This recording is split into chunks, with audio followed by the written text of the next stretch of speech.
大家好，我是袁成。北京天安门深夜突然传来坦克的轰鸣声。8月16号到17号的凌晨，大批坦克、装甲车、飞弹发射车，在警察和军队的严密戒备下，悄悄驶过长安街。首都的夜晚一瞬间像是被推进了临战状态。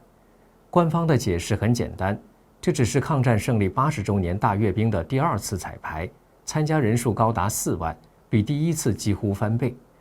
但是，就在这场军车浩浩荡荡开过天安门的同时，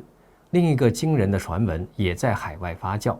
红二代上将刘源，据说在北戴河会议上发表了一篇措辞严厉的倒袭檄文。坦克开进长安街，刘源檄文曝光，这一前一后，让外界开始怀疑，这场彩排背后究竟隐藏着什么样的权力暗流。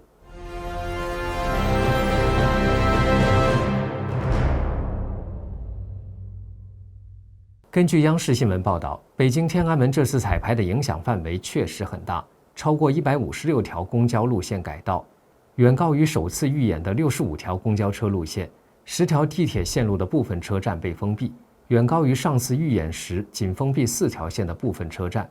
1号线从南礼士路直接甩站11站，到四惠东站才供旅客上下车。而官方此次实际上封闭的路段和区域，似乎也比公告上所提到的要多。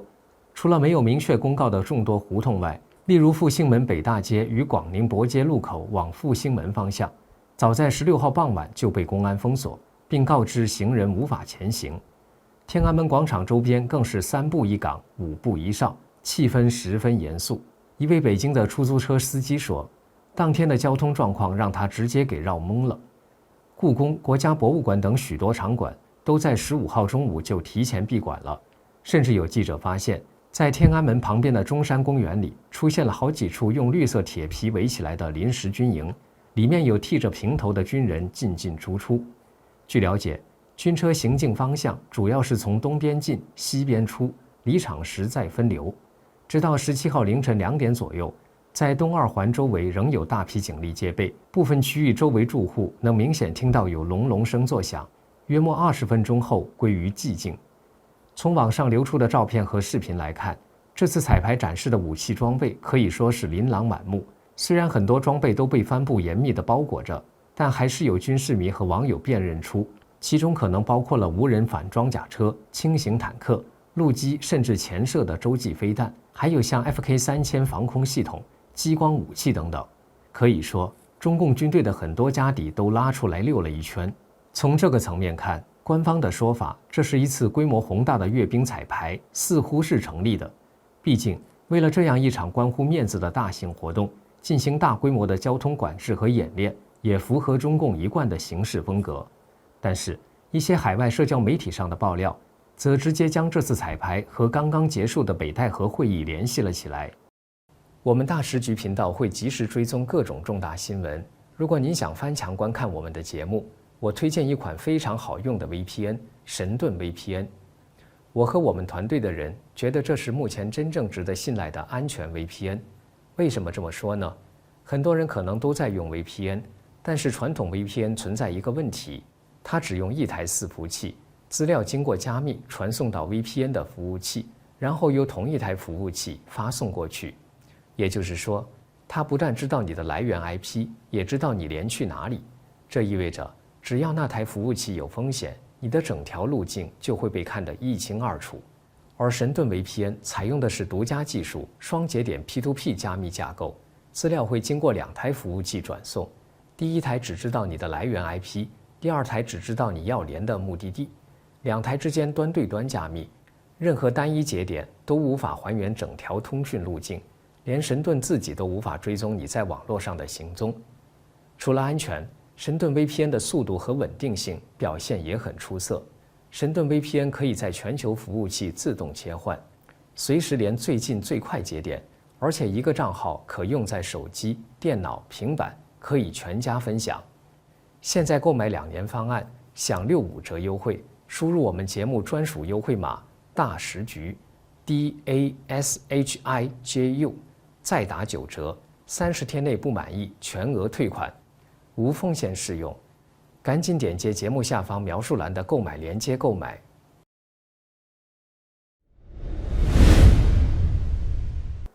说到这儿，我们就要提到一个非常关键的背景——北戴河会议。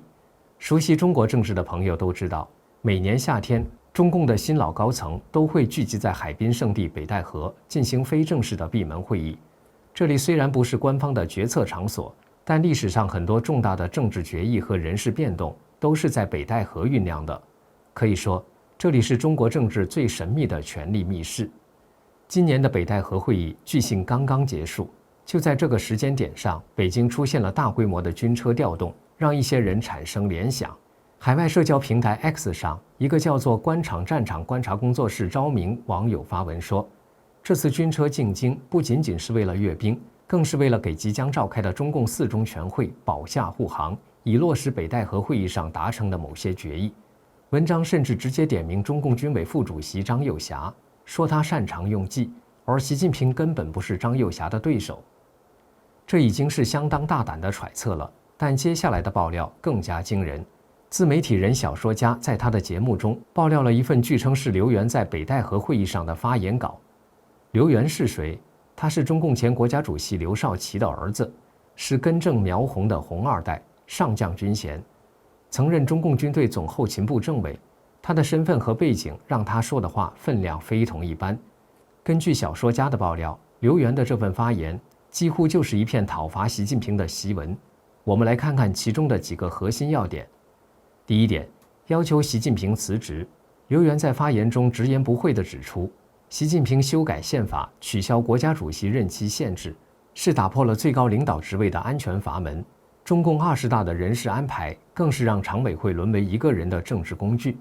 他认为，权力过于集中，已经导致集体决策机制瘫痪。因此，他要求习近平应该在4中全会上主动辞去中共总书记和中央军委主席的职务，为制度回归正常留下空间，为自己留下体面。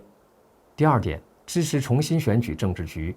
刘源支持胡锦涛、温家宝等元老的建议，要求重新选举中共政治局委员和常委。他强调，政治局成员必须是真正代表全党全国利益的，而不是由个人偏好或政治忠诚决定的。第三点，推举汪洋接任总书记。发言中明确支持由前中共政协主席汪洋接任总书记一职。刘源认为，汪洋的改革派立场和对外的沟通能力是目前最能凝聚共识的选择，有助于稳定政治、恢复经济和改善国际形象。第四点，也是最关键的一点，军队的表态。作为军中太子党的代表人物，刘源在发言中用极其严厉的措辞重申了一个底线：军队是国家的军队，是党的军队，是人民的军队，不是任何个人的私家武装。他批评说，近几年军队的人事任命更多看重的是个人政治忠诚，而不是军事能力。他警告说，军队的忠诚是忠诚于党的集体领导，而不是任何个人。最震撼的是结尾，刘源说，如果中共4中全会的决定遭到抵制，军队将会坚定执行党内多数共识，维护国家和制度的安全，甚至直接挑明，军队已做好准备为新的中央领导集体护航，为改革开放保驾。这份传闻中的发言稿可以说是信息量巨大，而且逻辑清晰，措辞严厉。他点出了当前中国面临的几乎所有困境：政治上的个人独裁，经济上的增长放缓，国际上的孤立无援，并提出了一整套解决方案，习下汪上，重回集体领导和改革开放的路线。当然，我们必须在这里郑重声明，这份发言稿的真实性，目前我们无法独立证实，它来源于单一的自媒体爆料，我们需要对此持谨慎态度。但是，所谓无风不起浪，为什么在这个时间点会出现这样一份内容详尽、指向明确的爆料？估计和近日中共军中的一些异动有关。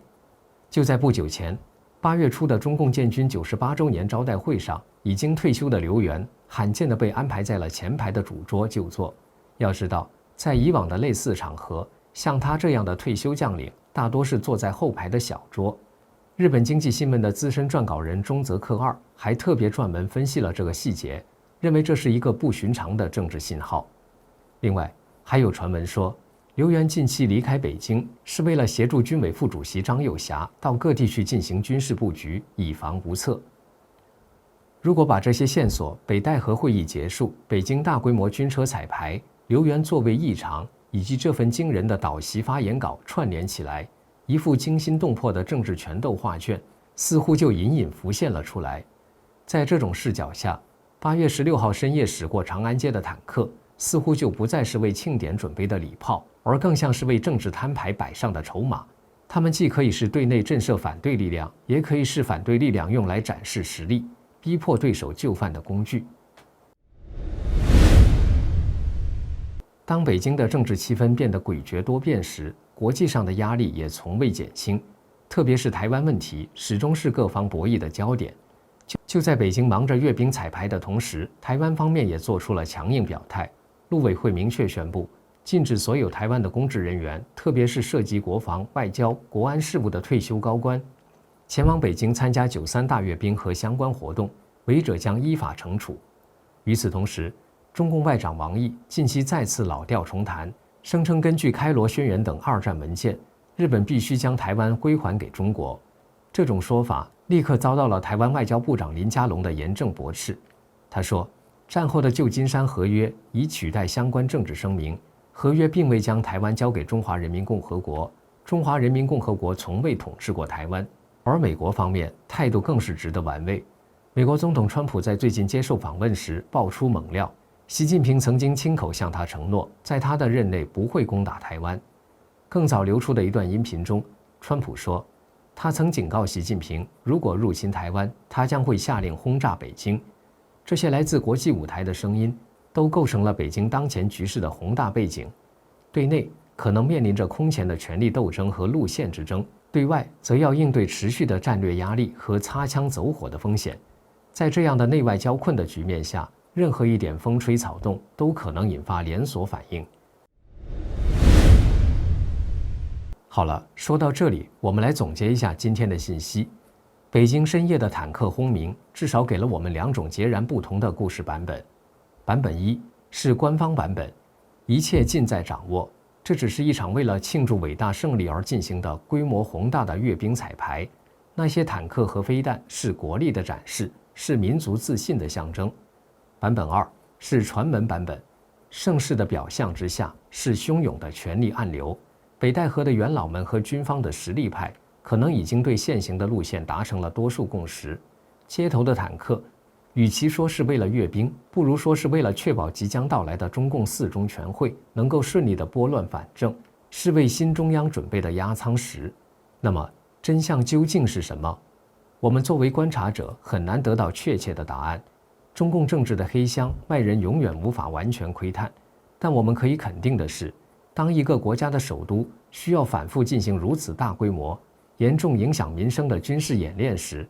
当一份内容如此详尽的宫廷政变计划书在网络上被广泛传播时，这本身就说明平静的湖面下绝不平静。接下来的几周，特别是传闻中将决定中共未来走向的4中全会，将是我们观察的重点。最后，我们想把问题留给各位观众：您认为这是一次单纯的阅兵彩排，还是背后真的有高层的政治博弈？传闻中流言的这份发言，您觉得可信度有多高？军队在当前的中国政治格局中究竟扮演着什么样的角色？欢迎在下方的评论区留下您的看法，和我们一起讨论。这里是大时局要闻透视，感谢您的陪伴与思考，请订阅、分享并打开小铃铛，和我们一起在动荡中坚守真相，在黑暗中点燃希望。